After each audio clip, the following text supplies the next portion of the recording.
भर तक घर में कोई भी फंक्शन हो, कोई भी कार्यक्रम हो, हम सोने के गहने नहीं खरीदेंगे, सोना नहीं खरीदेंगे।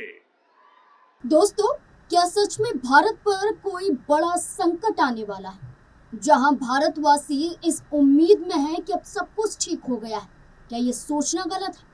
क्या वही डर, बेचैनी, चिंता अभी भी बनी हुई है, या फिर अपनी जिम्मेदारियों से भारत सरकार भागने की कोशिश कर रही है?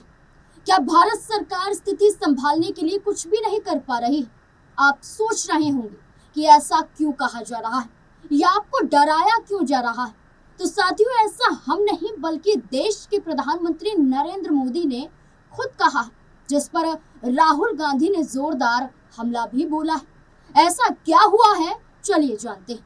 पहले जानते हैं राहुल गांधी ने प्रधानमंत्री को लेकर क्या कहा। मोदी जी ने कल जनता से त्याग मांगे। सोना मत खरीदो, विदेश मत जाओ, पेट्रोल कम जलाओ, खाद और खाने का तेल कम करो, मेट्रो में चलो, घर से काम करो। ये उपदेश नहीं, ये नाकामी के सबूत है। 12 साल में देश को इस मुकाम पर ला दिया है कि जनता को बताना पड़ रहा है क्या खरीदें, क्या ना खरीदें, कहाँ जाएं, कहाँ ना जाएं। हर बार जिम्मेदारियां जनता पर डाल देते हैं ताकि खुद जवाबदेही से बच निकले। देश चलाना अब कॉम्प्रोमाइज्ड पीएम के बस की बात नहीं है। ये तो था राहुल गांधी का ट्वीट, जिसमें उन्होंने सीधे सीधे प्रधानमंत्री को टारगेट करते हुए कहा कि देश का प्रधानमंत्री अपने पद की जिम्मेदारियों से भाग रहा है, जनता को गुमराह करने की कोशिश कर रहा है। खैर, ये तो थी राहुल गांधी की राय। अब जानते हैं प्रधानमंत्री ने क्या कहा था। लेकिन इस समय भारत कई विराट चुनौतियों का मुकाबला भी कर रहा है।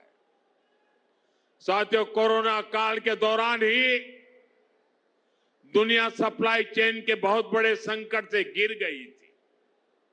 कोविड के बाद यूक्रेन में युद्ध शुरू हो गया, उसने दुनिया की परेशानियां और बढ़ा दी।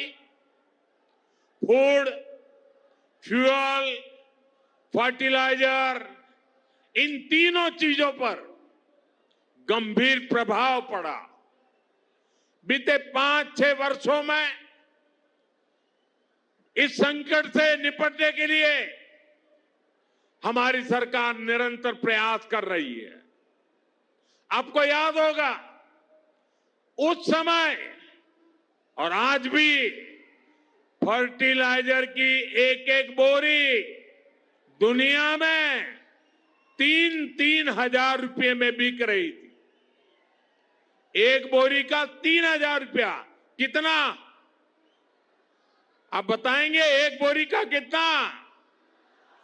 आंकड़ा नहीं, बोलिए मुंह से। 3,000 रुपया एक बोरी का। कितना? एक बोरी का कितना? एक बोरी का कितना? और भारत के किसानों को वही खाद की बोरी 300 से भी कम रुपये में दी जा रही है। 3,000 के सामने 300 रुपये में।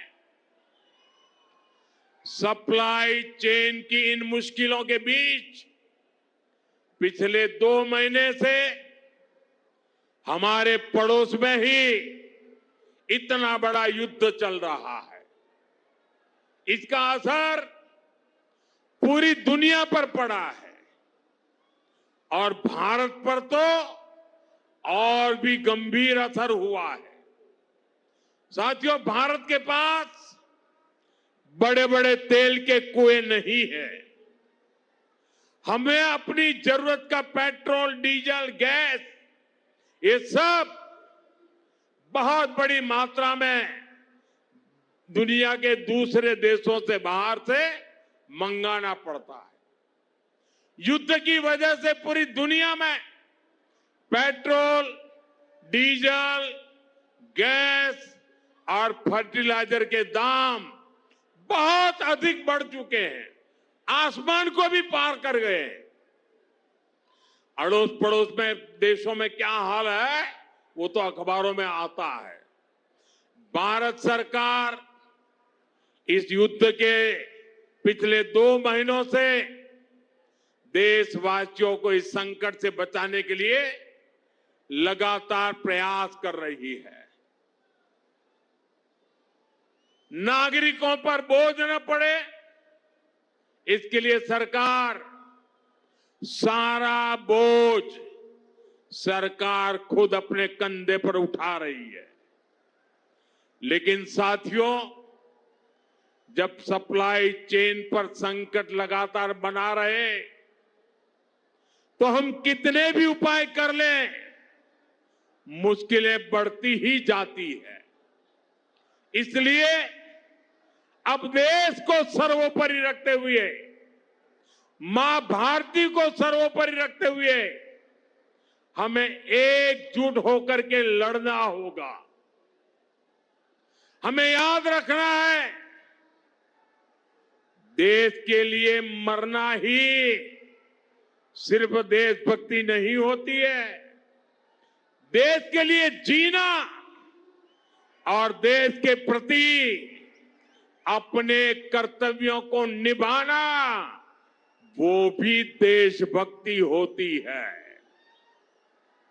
इसलिए वैश्विक संकट के इस समय में हमें कर्तव्यों को सर्वोपरि रखते हुए कुछ संकल्प लेने होंगे और उन संकल्पों को पूरे समर्पण भाव से पूरा करना होगा। जैसे एक बड़ा संकल्प है पेट्रोल डीजल का संयम से इस्तेमाल करना। साथियों, हमें पेट्रोल डीजल का उपयोग कम करना होगा। शहरों में जहां मेट्रो है वहां हम तय करें कि हम मेट्रो का ही उपयोग करेंगे, ज्यादा से ज्यादा मेट्रो में ही जाएंगे। अगर कार में ही जाना जरूरी है तो फिर कार पूल करने का प्रयास करें और भी लोगों को साथ बिठा ले। अगर हमें कहीं सामान भेजना हो तो कोशिश करनी है कि वह ज्यादा से ज्यादा रेलवे गुड्स के जो ट्रेन होती है रेलवे की सर्विसेज से भेजे, ताकि इलेक्ट्रिक रेलवे होने के कारण पेट्रोल डीजल की जरूरत नहीं पड़ती है। जिन लोगों के पास इलेक्ट्रिक व्हीकल है वो भी कोशिश करें कि इलेक्ट्रिक व्हीकल का ज्यादा से ज्यादा उपयोग करें। साथियों, हमने कोरोना के समय में वर्क फ्रॉम होम की, ऑनलाइन मीटिंग्स की, वीडियो कॉन्फ्रेंस की, ऐसी अनेक व्यवस्थाएं विकसित की और हमें आदत भी हो गई थी। आज समय की मांग ऐसी है कि उन व्यवस्थाओं को हम फिर से शुरू करें तो वो देश हित में होगा। Work from home, online conferences, virtual meetings, इनको हमें फिर से प्राथमिकता देनी है। साथियों, आज जो संकट है उसमें हमें विदेशी मुद्रा बचाने पर भी बहुत जोर देना होगा, क्योंकि दुनिया में पेट्रोल डीजल इतना ज्यादा महंगा हो गया है, पहले से कई गुना ज्यादा कीमतें बढ़ गई है। तो हम सबका दायित्व है कि पेट्रोल डीजल की खरीद पर जो विदेशी मुद्रा खर्च होती है, पेट्रोल डीजल बचाकर हमें वो मुद्रा भी बचानी है।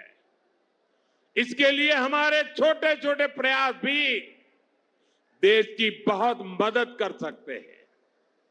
जैसे आजकल जो विदेशों में शादियों का, विदेशों में घूमने का, विदेशों में वैकेशन पर जाने का मिडिल क्लास में कल्चर बढ़ता जा रहा है। हमें तय करना होगा कि जब ये संकट का काल है और हमारी देशभक्ति हमें ललकार रही है, तो कम से कम 1 साल के लिए हमें विदेशों में जाने की बातों को टालना चाहिए। भारत में बहुत सारी जगह है, वहां हम जा सकते हैं। बहुत कुछ भारत में किया जा सकता है। इस बेटी को नीचे बिठाइए, उसे थक जाएगी। उस बेटी को बिठाइए। वो थैंक यू बेटा, थैंक यू। बैठिए, आप नीचे बैठिए। मैंने देख लिया बेटा, उसको देख लिया। अब आप बैठ जाइए। हाँ, इस छोटी बच्ची को क्यों परेशान करते हो भाई? इन बच्चों को बैठने दीजिए प्लीज। बच्चों को परेशान मत कीजिए जी। साथियों, हमें विदेशी मुद्रा बचाने के जो भी रास्ते हम लोग अपना सकते हैं, हमें बचाना होगा। साथियों, गोल्ड यानी सोने की खरीद एक और पहलू है जिसमें विदेशी मुद्रा बहुत अधिक खर्च होती है। एक जमाना था जब संकट आता था, कोई युद्ध होता था, तो लोग देश हित में सोना दान दे देते थे। आज दान की जरूरत नहीं है, लेकिन देश हित में हमको ये तय करना पड़ेगा कि साल भर तक घर में कोई भी फंक्शन हो, कोई भी कार्यक्रम हो, हम सोने के गहने नहीं खरीदेंगे, सोना नहीं खरीदेंगे।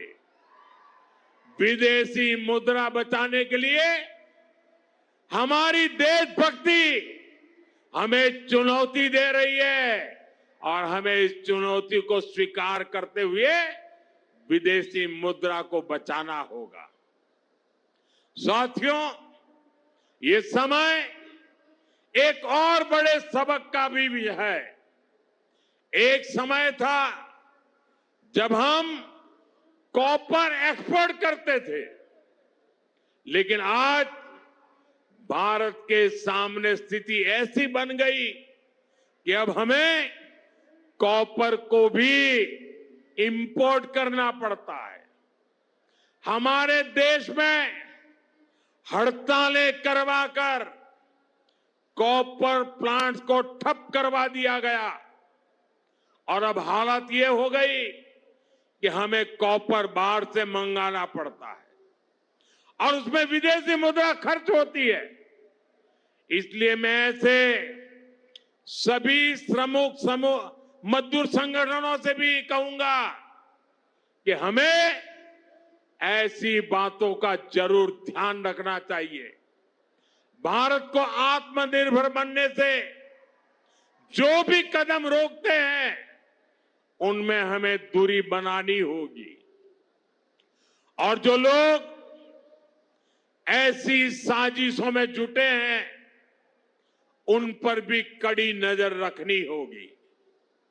मैं देश की अदालतों से भी आग्रह करूंगा कि ऐसी स्थिति आने पर देश हित में हमें कोई ना कोई रास्ता निकालने की तरफ बढ़ना चाहिए।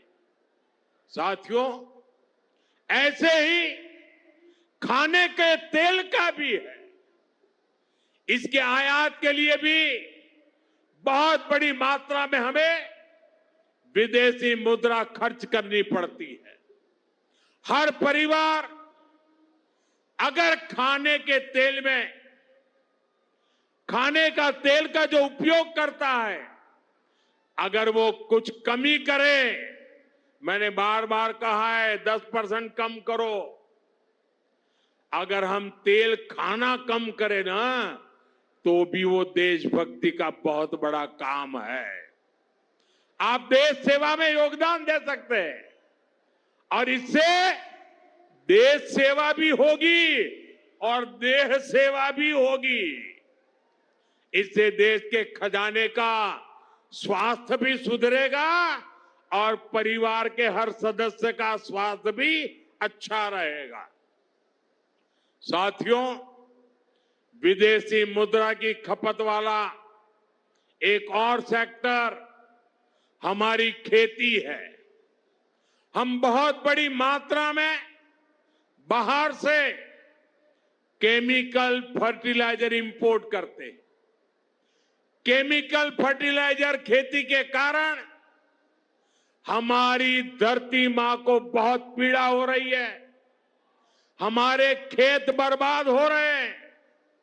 अगर आज हम अपने खेत को नहीं बचाएंगे तो भविष्य में फसलों पर भी खतरा आ जाएगा।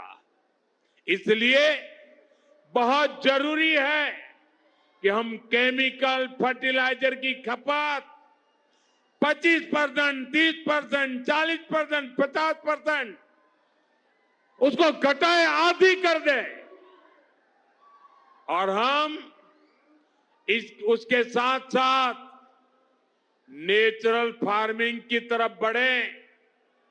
हम फर्टिलाइजर का उपयोग कम करके विदेशी मुद्रा भी बचा सकते हैं और साथ साथ अपने खेत को बचा सकते हैं, हमारी ये धरती मां को बचा सकते हैं और यह हमें करना ही होगा। आज वैश्विक संकटों से जो चुनौतियां आई है, हमें उन चुनौतियों को परास्त करना होगा। साथियों, भारत सरकार खेतों में डीजल पंप की जगह सोलर पंप की योजना चला रही है। हम खेतों में डीजल पंप की जगह सोलर पंप का उपयोग करने का जोर देना होगा। मैं कोविड काल में भी आग्रह करता था कि हम स्थानीय चीजें खरीदें, वोकल फॉर लोकल के मंत्र को लेकर चले। हम मेड इन इंडिया चीजें खरीदकर भी विदेशी मुद्रा बचा सकते हैं और हमारे देश में स्थानीय उत्पादन की कोई कमी नहीं है। चाहे जूते हो, पर्स हो, बैग हो, हमें स्वदेशी पर बल देना चाहिए। और मैं ये नहीं कह रहा कि जो आपके पास विदेशी चीजें खरीदी हुई है, विदेशी ब्रांड की है, उनको जाकर के फेंक दो, ऐसा मैं नहीं कह रहा हूं। लेकिन मेरा आग्रह है कि नए विदेशी प्रोडक्ट हमें नहीं खरीदने चाहिए। और वाकई हमें कई बार अंदाजा तक नहीं होता कि रोजमर्रा की कितनी सारी चीजें विदेशी है जो हम ऐसे ही यूज कर रहे हैं। और साथियों, जब मैं बात स्वदेशी की करता हूं तो लोगों को लगता है कि दिवाली के दिए खरीदो मतलब स्वदेशी हो गया। ये तो भ्रम फैलाने वाली बातें हैं। इससे सफलता नहीं मिलती है। हमें घर के उपयोग में आने वाले सामान की लिस्ट बनानी है। देखना चाहिए कितनी विदेशी चीजें घुस गई है, पता ही नहीं है। कैंची हो, कंघी हो, छोटी छोटी चीजें, टूथपिन, टूथब्रश, कितना सारा सामान विदेश से हमारे घर में घुस गया है। फिर इस लिस्ट से हमें हो सके उतना जल्दी स्वदेशी में बदलना चाहिए। साथियों, ये बातें सिर्फ एक सरकार, एक दल, एक व्यक्ति की नहीं है। ये बीजेपी का भी मुद्दा नहीं है, ये देश का मुद्दा है।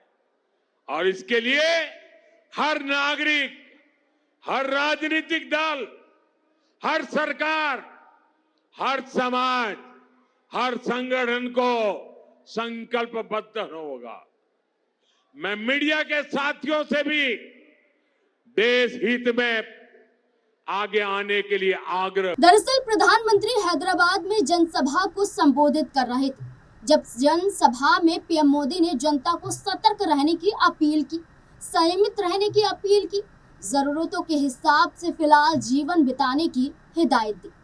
अब सवाल आता है कि ईरान इजराइल के बीच स्थिति क्या है। ईरान और इजराइल के बीच हालात ऐसे हैं जिन्हें न पूरी तरह युद्ध कहा जा सकता है और न ही शांति, बल्कि ये एक हाई टेंशन वाली स्थिति है जहां किसी भी समय हालात और बिगड़ सकते हैं। सीधे शब्दों में कहें तो अभी फुल स्केल युद्ध नहीं चल रहा है, लेकिन हालात अभी भी काफी तनावपूर्ण है। दोनों देशों के बीच सीधे बड़े हमले कम हुए हैं, लेकिन ड्रोन, मिसाइल और सीमित सैन्य कार्यवाही की घटनाएं समय समय पर सामने आती रहती हैं।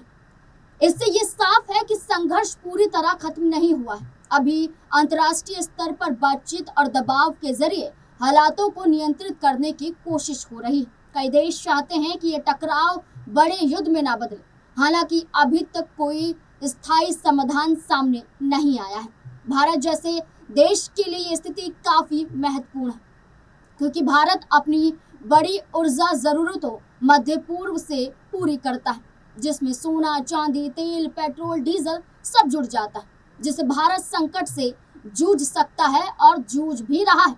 यानी सीधा है, आम आदमी की जेब पर इसका असर पड़ सकता है, जिंदगी यापन पर असर पड़ सकता है।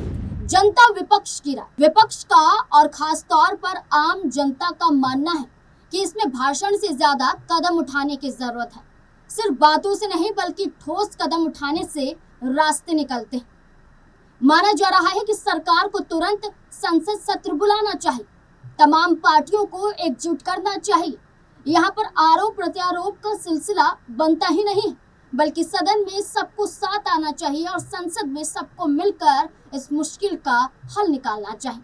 देश को भरोसे में लाना चाहिए और हमें मौजूदा हालातों की असलियत के बारे में बताना चाहिए, ताकि संकट से पहले डरे नहीं, तैयार रहें। दूसरे देशों से संपर्क करना चाहिए, न कि सिर्फ यात्रा। ये सवाल उठाए जा रहे हैं देश के प्रधानमंत्री पर, ये सवाल उठाए जा रहे हैं भारत सरकार पर, कि जहां प्रधानमंत्री नरेंद्र मोदी ने हैदराबाद में जनसभा को संबोधित करते हुए भाषण दे दिया, इसके बाद सीधे सीधे तौर पर कहा जाए तो जनता को डरा दिया। और इस वजह से कहा जा रहा है कि डराने की जरूरत नहीं है, बल्कि समझाने की जरूरत है और क्या करना चाहिए अगर स्थिति बद से बदतर होती है। तो ऐसे में देश के प्रधानमंत्री को जिम्मेदारी लेनी चाहिए, ऐसा खुद राहुल गांधी का भी कहना है। लेकिन इन तमाम मुद्दों को जानने के बाद अब आपका क्या कहना है, अपनी राय भी कमेंट सेक्शन में जरूर दें।